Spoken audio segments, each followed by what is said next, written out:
Hi, everybody. Welcome to the cards. Everybody, I'm echoing, Eric. Huh? I'm echoing. Are you? I am. Well, It's coming through okay for you? Okay. yeah. All right. Start that again. Hi, everybody. Welcome to It's in the Cards. Hope everybody had a wonderful, fabulous week. For right now, the temps have, it was actually felt like a spring day today. Till it gets cold again by Friday. The back and forth has a lot of people sick, so hope you're staying healthy. Um, I want to welcome everybody, and for those joining me for the first time tonight, welcome. And if you want to get a hold of me, you can get me on Facebook. It's in the cards, has its own page, and on Sarah by Misha on Facebook, and my website, sarahbymisha.com. This evening, I have a returning fabulous guest. Reverend Cindy Lee is back. For those that missed her the first time and have not caught up on the archives to watch last month when she was on, I believe it was, or November, let me give you a little bit of a background on her. At age 3, I don't remember what I was doing, but that's Cindy Lee's first memory of her clairaudience and clairvoyance. She can trace the abilities through the family back for 6 generations on her maternal side and 4 generations on her paternal side. Um, she is immersed in the Native American side of her family, Métis traditions. I believe I pronounced that properly. Uh, is her background. And this evening, we are going to be talking about the spirit world and the paranormal and all of that fun stuff regarding things. The last time she was on, she was speaking about her class. Reverend Lee, welcome. Thank you, Misha. I am of the Métis tradition. Yes. And do I have an echo? Try now. You okay now? I think so. Okay. What I think we should talk about tonight is to carry on from our conversation when you and I were on the phone. What is an entity that attaches to you versus a demonic possession? And how does that compare to someone who has not crossed over into the light?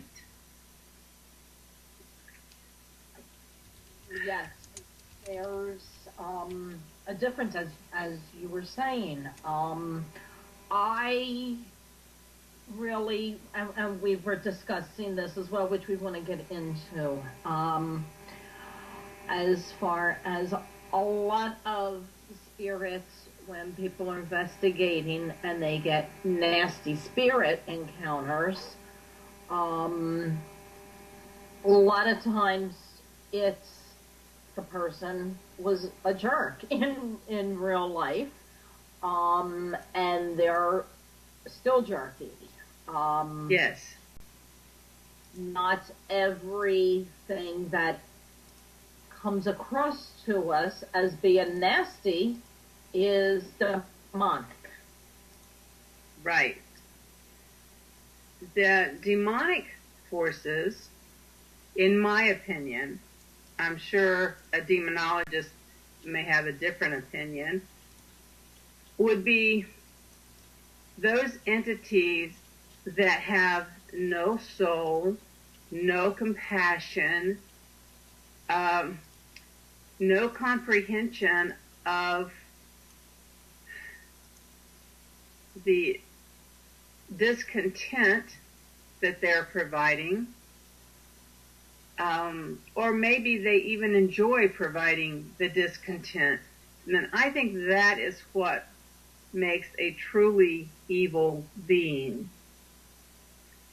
I don't find most of the entities we see attached to people are demonic. They are Uncle Fred, who may have been an abusive alcoholic, and now he's on the other side, but he didn't cross over into the light. So he didn't learn the lesson of compassion yet. He's still cranky Uncle Fred. He still thinks that his way's the right way, your way's the wrong way, and he's the one who's going to be rattling the doors because you're not doing things his way. Right. Now, as far as, and I'll stick with the same example because, you're mentioning attachments. Why would a spirit attach themselves to you? For instance, if they were an alcoholic in real life, they didn't cross over, or are they craving alcohol? And yes, somebody happens to be a drinker, so they're going to have an alcoholic spirit attached to them? That's very, very possible. Another reason for attachment is not only do the entities that used drugs and alcohol or food, once they attach to you, if you had never had the craving for alcohol and then all of a sudden develop one, you might look at an attachment.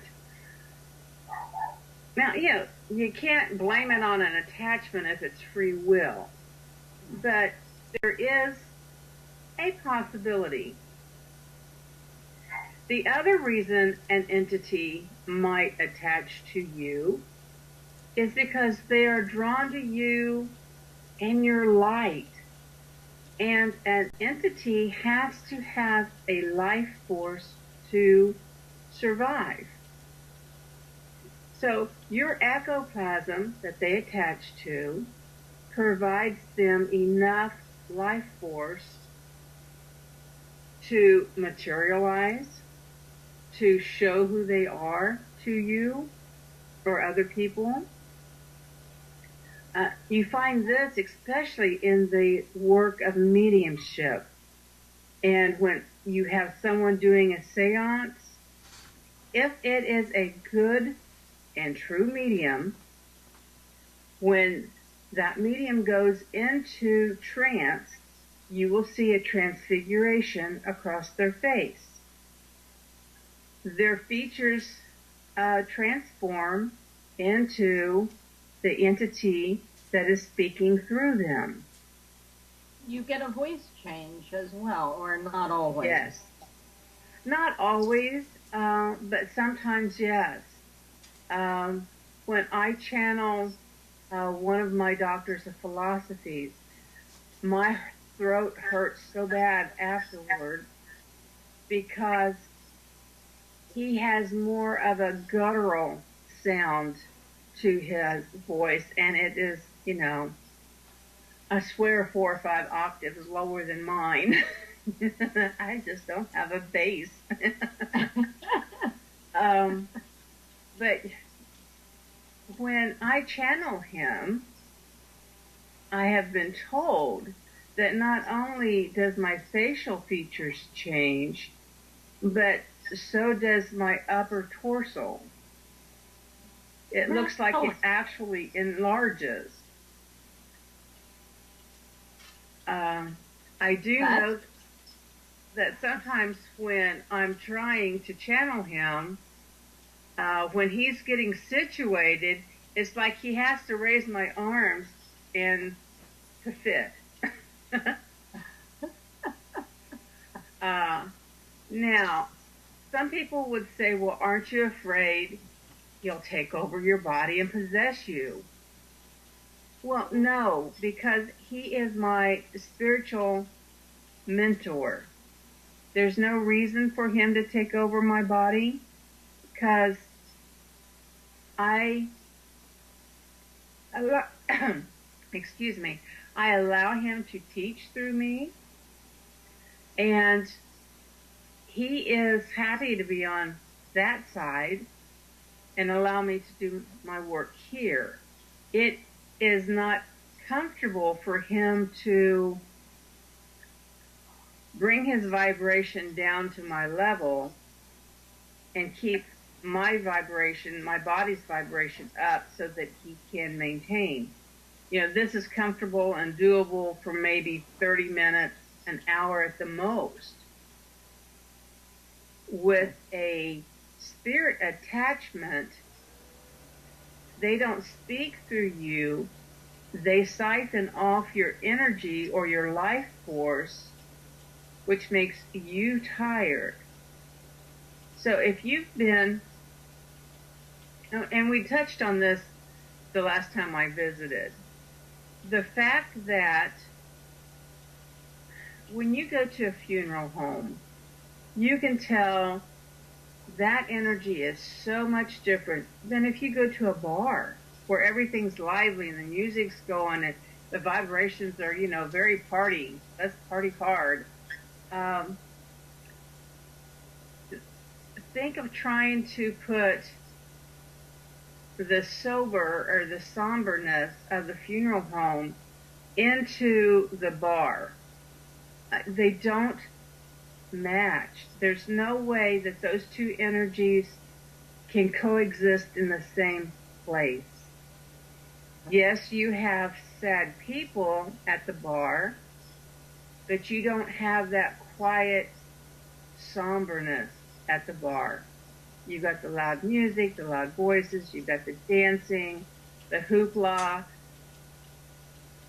The funeral home, everything's quiet, you talk in hushed tones. I don't know why. I think it's because, you know, you're trying not to disturb the person in the casket, but that could just be me. Don't disturb the dead. So there are different types of entities that when, say, a paranormal investigator would go to a haunted home, that they might find. You will find guides who usually vacate the area that is being haunted. I mean, your EVP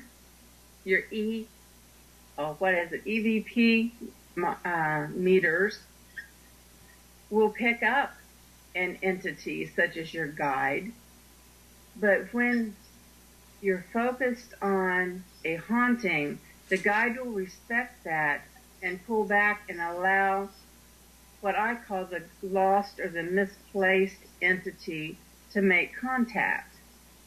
And it's always fun for me, and I'm sure for you too, when you go along as the psychic on an investigation, and you walk into a room and you can feel the presence, and that meter takes off and starts buzzing and the lights blink. It's just a rush to know that, oh, I'm not crazy. I feel it. This proves it. Yes. And those entities are the ones that have not crossed over to the light. They haven't gone into the space of love and of compassion. They are still, they may have a fear of crossing over. They may have had a very religious life where their organized religion told them they were going to hell, they were not worthy, you're going to go to purgatory for whatever reason. And instead of going to the light and accepting that judgment, which that would be very fearful, that would be very scary, they stay and they linger on the earth plane. You also have the entities that are tied to different spots due to strong emotion. That would be possibly the massacres, the different war zones. You know, like Gettysburg in Pennsylvania, that would be a very, unless you've got a psychic or someone who's gone in and cleaned up that area, those are very haunted because of the devastation, the physical devastation, the emotional devastation, knowing that possibly you had just killed your brother, cousin, father, or that it was your cousin, brother, father that just shot you or maimed you. And you knew that there was no way that you could survive with your leg, and somebody was getting ready to saw it off, literally. Lots of really strong emotion to help tie them to the earth plane. Right. Then you also go into what I call imprint. Now this is a very, other people may have other titles for this action of spirit, but it's when a event happens in time and the emotion was so strong, whether it was a loving emotion or a fearful emotion, it was a very strong emotion.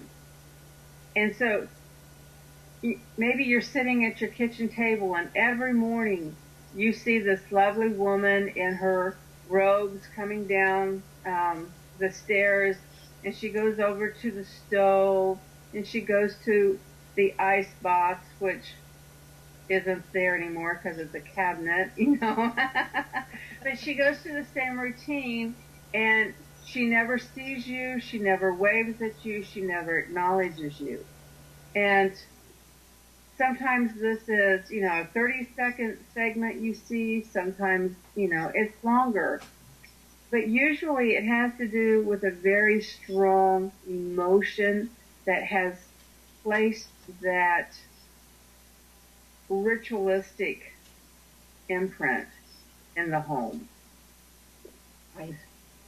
I have seen the EVP monitors pick up the imprint, but I've never, and this is my experience, someone else may have a different experience, but I've never experienced seeing an imprint acknowledge the people, the investigators. I've never seen them acknowledge me. Why are you here? It's nothing. You know, she's still humming her tune and she's still doing her daily chores, or, you know, if it's a gentleman, whatever. Do we have guests that have questions? We do.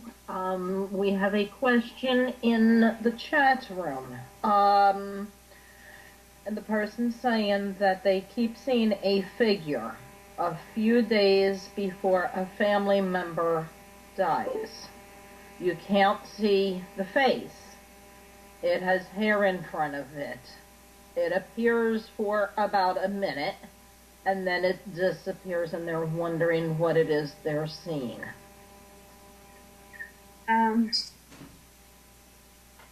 I would say that it's not necessarily what we would refer to as the Grim Reaper at Halloween time, but it would be an entity that is there to help the crossing, to make sure the person actually goes into the light. There may be a fear that the person has, and this entity is aware of it. There are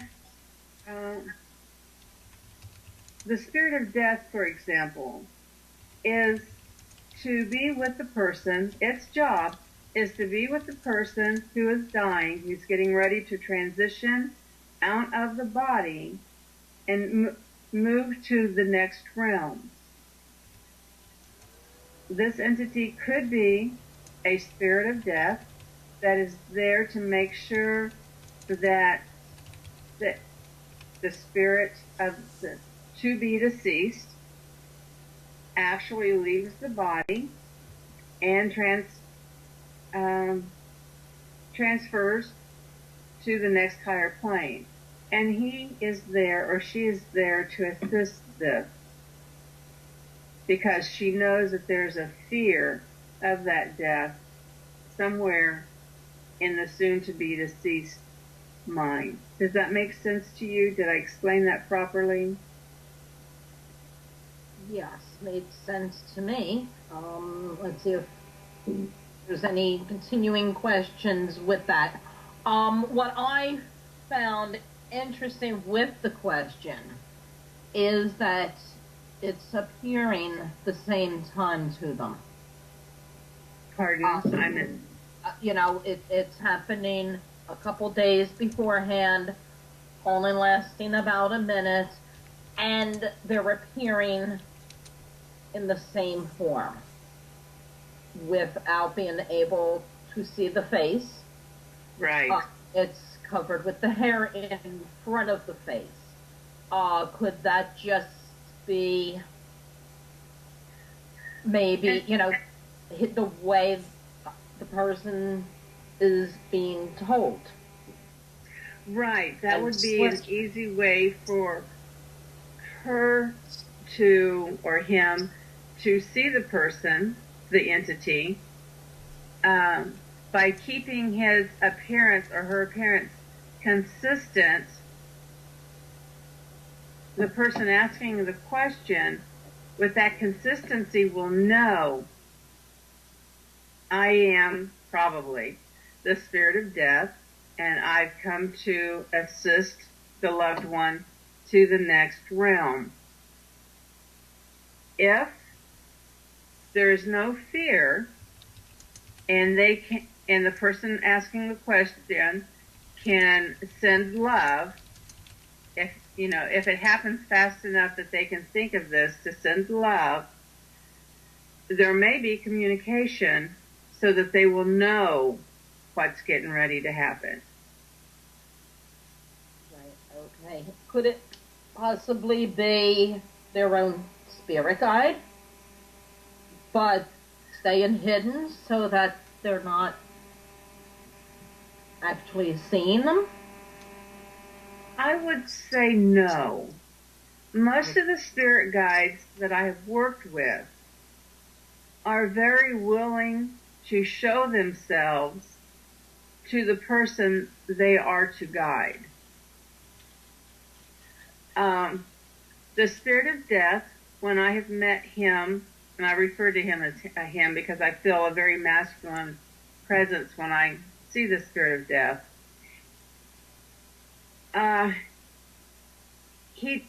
there is very seldom a facial feature. It's always like a hood with nothing in where the face should be. That is a void. Right. Sometimes they are in a gown, stereotypical. Right. Okay. Right. When my girls, I guess they were in about the 5th or 6th grade, we came home from school one day, and both girls saw what they said was the Grim Reaper sitting in our porch swing with iced tea. Okay. But for both girls to see the same thing. Right. I'm pretty sure it was there. Evidently, he was taking a load off, no one died, and he didn't hang around. Right. Well, we got a bigger description typed in the chat room about it, and when it appears as if it's a regular person, and they're wearing a plaid shirt and jeans, and brown hair is covering the face. Okay. So they're coming through, dressed like you and I would dress. Right. So it would be a modern form of dress and not like a Victorian style. Yeah, plaid shirt and jeans. Plaid shirt and jeans. The person's a man in a plaid shirt and jeans. So could it be it's the same person, and it's, always when somebody is passing, could it be a past relative? Yes, I would come very close to feeling very confident that it is a deceased relative. The fact that the face is covered, I would say is his way of hiding his identity. Is his hair more like Cousin It, or does he have like a full beard and his hair and his bangs? And I don't know, it just says brown hair covering the face. So I don't know if it's, longer hair coming down, or if it's, all facial hair and whiskers with it. Maybe they will reply with that information. I would say at that point in time, with the modern clothes, that we're looking at an ancestor, somebody that was in the family or a very dear friend, and they come to help guide. It's longer hair. Right. It's longer hair, so none of the facial hair then. Okay. If they could, if there was a possibility to go through old photos, they might find the person in one of the photos. Right. Maybe the hairstyle, maybe the actual clothes. For some reason, I keep getting farmer. I don't know if where they're located at, or if anybody in the family was a farmer, had a farm. Right. That just was told to me. Somebody that was doing farm work on a farm. Can't see his face to know whether or not it's a beard or not. So, just the longer hair. So try going through photos. I would. And I think that, they might be surprised at the impressions that they receive by looking at the older photos. Right. Are they on the thinner side? If they can answer that, because I'm getting a slender person as opposed to, broader. Mm-hmm. And husky.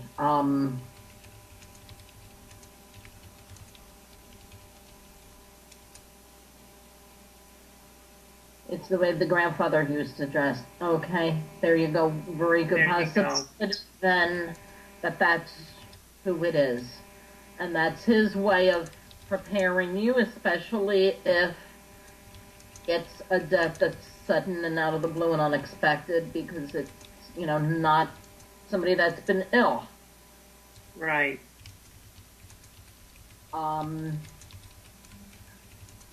With what we were talking about with the spirits and the attachments and things like that, I want to go back to the attachments. How does one know, especially with so many, going out there doing paranormal investigating now, how does one know whether or not they have an attachment? If they have a strong reader on their team, that reader should be able to tell whether or not they have any new attachment. Some readers will use the pendulum to check, do you have any new attachments or what? Another way is to actually scan the aura, and you can sometimes feel where a new presence is. Again, you would need a sensitive to be able to do that. I personally cannot do it myself, so I have to have somebody else do it for me as I do them.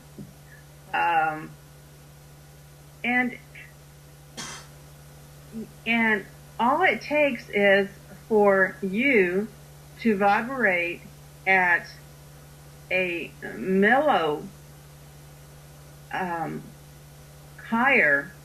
lower than the entity that attaches to you. If they vibrate lower than you, they cannot attach to you. But if they're just a hair above you, then they can. Now, how would somebody, say like Uncle Fred, attach to someone who, meditates and they spend all, being enlightened? If you let your guard down and you become fearful or angry, that lowers your vibration, and that's when they get their foothold. Does this happen a lot? Not really. It's just the probability of that it can happen. On the haunted trails, when you actually go, not at Halloween time on the haunted trails, but on a haunted tour, I noticed that the ones that are most likely to walk away with an attachment are those who have a fear of ghost.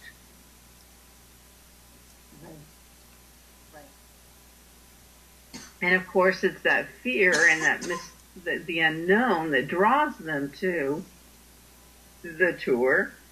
And a lot of time they're saying, well, I don't believe. But yet they've got that minute fear, and that lowers their vibration enough that they can, accept an attachment. Right. A lot of times I will, after the tour, I will go ahead and just clean everybody up, especially if I saw one, attach, and nobody's the wiser. Right. I know. The Catholic Church would want to do the hoopla over it, but you don't need a whole lot of hoopla to do basically an exorcism. You don't need to do the ceremony. You work with your guides, you work with the other side. There are angels and helpers over there that this is their job, to come and, help clean you up when you ask. Right.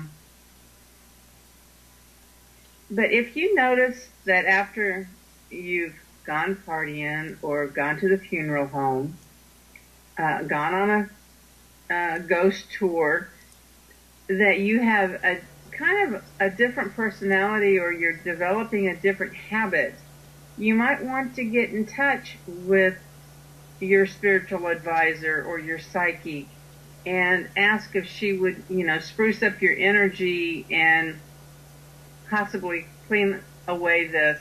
Now, if she wants to charge you $500 to do it, please come see me. I will do it for the charge of a reading. I don't know how much you charge for an energy spruce up, but if you're in my chat room at provenpsychics.com, I will do it while you're online with me. It takes about 3 minutes. If you are, or if one is really attached, I think the longest it's ever taken me has been about 10. So, if you have a fear of being possessed or attached, you need to see your spiritual advisor so that he or she can help you. But make sure it's a trusted. Don't go to just anybody and say, "Oh, I think I've been attacked." Well, they might decide to siphon your wallet, and you don't want that. Because while there are reputable spiritual advisors, there are also the non-reputable ones, unfortunately. Unfortunately, yes. I want to get onto. Okay, we have a question in the chat room. Wondering how one makes contact with your own spirit guide. And I believe that says, where can I find a ghost box? Okay, I thought you were missing the O for book. Two separate questions. There's places to get the ghost box. They're very simple, actually, to make if you know how to do the ghost box. The one that I have happens to be the they call it from Radio Shack. They call it the hack box. Is it the Shack box? Right. That's what I have. Yeah, I love it. It's very small, and what you have to do is, I had somebody do it for me, undo the radio, and there's one of the wires that you have to clip and slice. And then you just put it back together because you want the radio box to be able to scan the channels continuously. Right. But they do those apps and things too. I think there's a YouTube on how to make your own shack box. Yes, there is. That's what I have when I play around with them. And if you don't know what a shack box is, it is a transistor radio that you get from Radio Shack and Hack. And they know it's what it's being used for. That they're well aware of it. And what was the other part of that question? The other part of the question is how one makes contact with their spirit guide. I'm going to leave that one to you because actually I know I am, but there's lots of different beliefs out there as well. So, to elaborate on that, how would one know they're in contact with their spirit guide, and maybe they're developing mediumship abilities and it's a family member coming through. Right. So you handle that one. Thank you. The way that I would suggest you begin to get in touch with your spirit guide is to use one of the guided meditations. Maybe you're taking a walk down a dark hallway and you're seeing numbers on the floor. You get to number 1. You look up, there's a door there. You take the key off the door jamb. You unlock the door. Make sure you put the key back on the door jamb so you can use it next time. You open the door. You take 3 steps down, and maybe you're in an office, or you're in somebody's living room, or maybe you're in the meadow, everybody will see something different at that point. And then while you're, maybe sitting at a picnic table, you have a woman walk up to you or a man walk up to you and they introduce themselves to you as, I'm Dr. Lee, or I am your, I guide you in philosophy. I help you with your physical well-being. When you have that nagging little suspicion that you might need to rest a little more, that's me. That is one way to get in touch with your guides. My belief is that you have 5 main guides that you work with on a daily basis. 5, really? 5. You have your health issues daily. I mean, you've got somebody there to monitor your body system to let you know whether or not something is out of balance. You've got your philosophy, because you have your daily belief on what you need to do. Do you need to do prayer in the morning? Do you need to do prayer at night? Do you need to meditate? That it all falls under the area of philosophy. You have a joy guide, and this guide may appear like a child to you, but is anything but a child. There is more wisdom in this little being's little finger than we have giggles in our full-grown bodies. She or he is usually the one that helps inspire you to do what you like to do. If you're an artist, they'll be the one to inspire you to be creative. They're the ones that make you laugh all the time.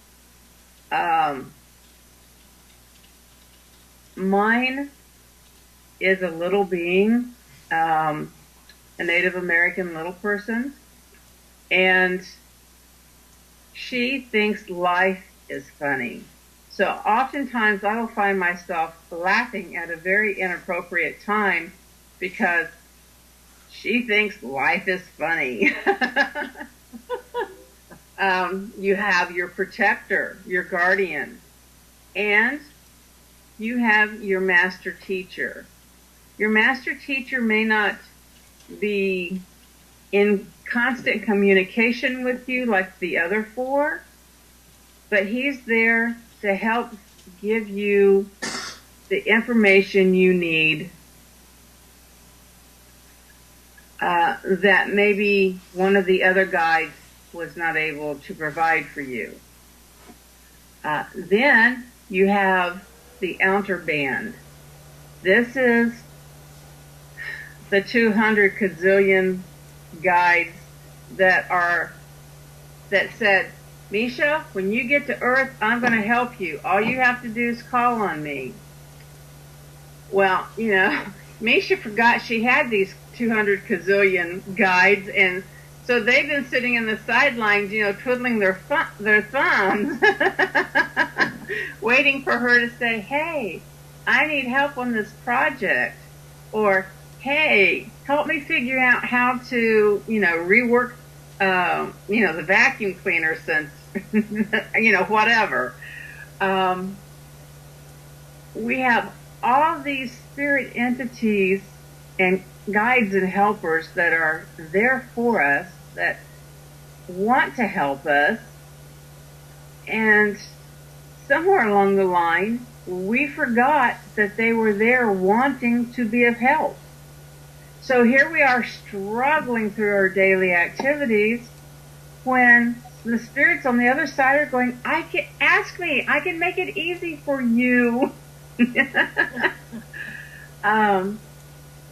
Again, getting back to how do you contact them, there are a lot of, you need to slow down your brain waves just to the space just before you go to sleep. So that's like at a 7 hertz on a theta scale. I have that on provenpsychics.com. It's under the meditation tab. It's free to listen to. Use stereo headphones. Sit up when you listen to it. It only takes your brain to a 7 hertz brainwave. There's no guided words. It is only the binaural beat and background sounds like, rain, thunder, birds. I find it very helpful when I'm trying to find a solution, especially when I'm trying to design my web or redesign my website. I can listen to that, and it puts me into that creative space that I'm not normally. So if you can listen to that and see yourself walking to your guide's home, to his cave, whatever, that way you know that when he shows up there or she shows up there, that's him. Mm-hmm. Ask for them to make right. present. And it's going to be very much like a dream. You're not going to be able to, well, I'm not going to say you can't. I cannot. I'm sure some people it's like a 3D where you can actually feel them touch you, but mine's more like a dream, in dream state. Right. And so I know they're there. I hear them speak. I don't necessarily see them move their mouth, but I know that they're speaking to me. And they say the things that you would not normally say. For instance, if you're in a meditative state and you're talking to your deceased grandmother and she says, "Well, I didn't know you knew how to cook." If that's something she would say, or if the timing for her to say that is off, that's kind of how you know things are flowing the correct way. I had a spiritual development class Monday night, and a little gal asked me, well, I think I'm meditating wrong, because when I go to that door, I'm walking down, like, the Star Wars words. She goes, I'm walking down, I'm not going up. And I said, that's called going within. And that's where your answers are that you're seeking. And there's no right way or wrong way. There's preconceived ideas that sometimes we have to release. Yes. Different things that were embedded in us, growing up even. Mm-hmm. They have to just be opened and not have, predetermined beliefs of, it's got to be a certain way. Right. And we're running out of time. I knew this was going to happen, which is why I'm having you back in 2 weeks. We did not get to discuss some of the other things that reincarnation. Yes. I wanted to do reincarnation too. Okay. Reincarnation and past lives, we will have to hold off on all of that. Okay. Return visit in 2 weeks. Yes. Fantastic. I look forward to it. And touch on things, why some people attempt to get mediumship readings and nobody comes through. Nobody. Oh, that's a really good one. Yes.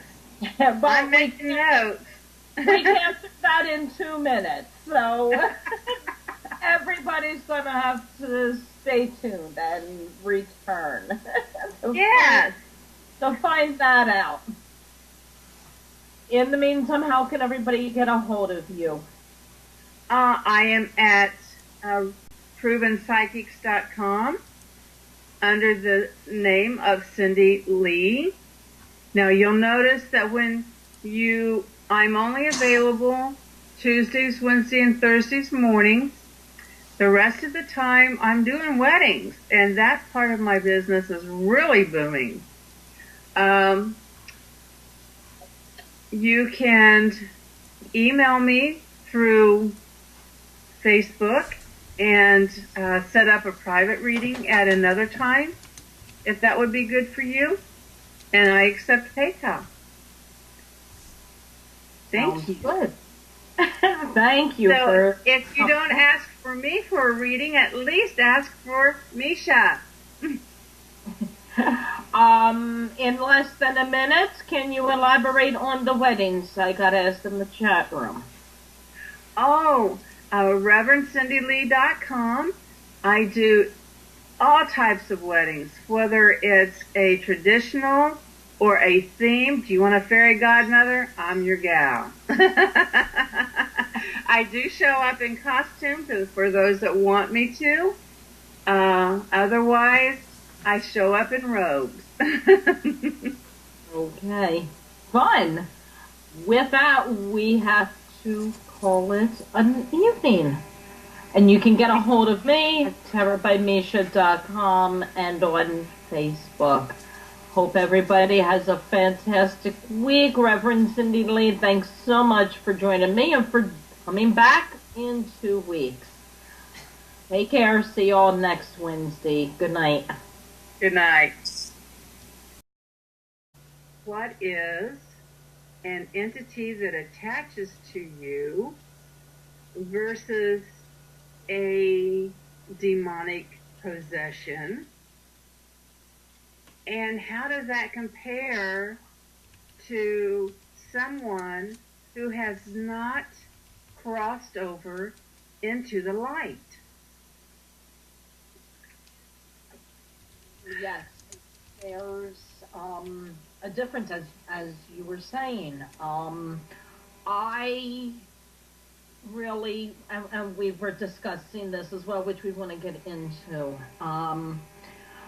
As far as a lot of spirits, when people are investigating and they get nasty spirit encounters, a lot of times it's the person was a jerk in real life, and they're still jerky. Yes.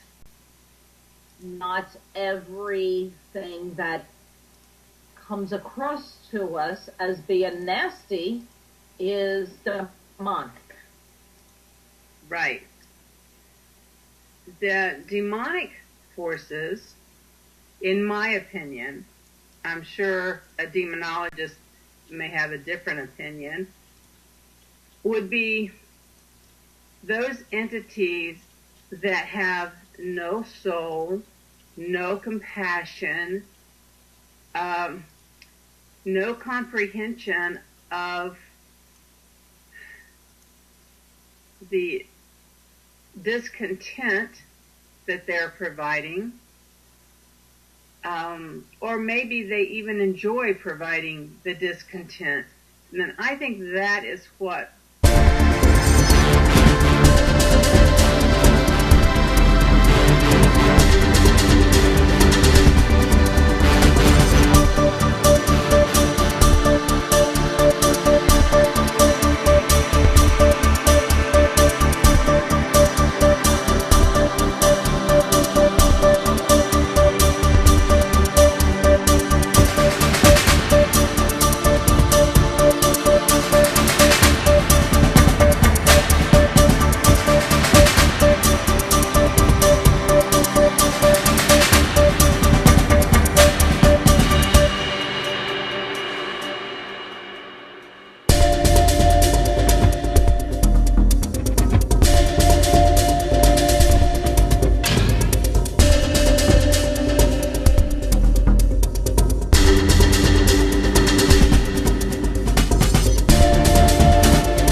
Hi, everybody. Welcome to the cards. Everybody has. I'm echoing, Eric. Huh? I'm echoing. Are you? I am. Well, It's coming through okay for you? Okay. yeah. All right. Start that again. Hi, everybody. Welcome to It's in the Cards. Hope everybody had a wonderful, fabulous week. For right now, the temps have. It was actually felt like a spring day today. Till it gets cold again by Friday. The back and forth has a lot of people sick, so hope you're staying healthy. I want to welcome everybody, and for those joining me for the first time tonight, welcome. And if you want to get a hold of me, you can get me on Facebook. It's in the cards, has its own page, and I'm Sarah by Misha on Facebook, and my website sarahbymisha.com. This evening I have a returning fabulous guest. Reverend Cindy Lee is back. For those that missed her the first time and have not caught up on the archives to watch last month when she was on, I believe it was, or November, let me give you a little bit of a background on her. At age 3, I don't remember what I was doing, but that's Cindy Lee's first memory of her clairaudience and clairvoyance. She can trace the abilities through the family back for 6 generations on her maternal side and 4 generations on her paternal side. She is immersed in the Native American side of her family, Métis traditions, I believe I pronounced that properly, is her background. And this evening, we are going to be talking about the spirit world and the paranormal and all of that fun gardening things. The last time she was on, she was speaking about her class. Reverend Lee, welcome. Thank you, Misha. I am of the Métis tradition. Yes. And do I have an echo? Try now. You okay now? I think so. Okay. What I think we should talk about tonight is to carry on from our conversation when you and I were on the phone. What